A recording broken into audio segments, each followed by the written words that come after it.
Hello everyone, welcome back to my YouTube channel. Today we are solving a common problem with the Vivo V30e hotspot issues.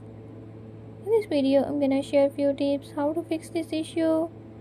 But before we get started, make sure to subscribe and hit that notification bell so you never miss out on new videos and stay updated. Let's get started.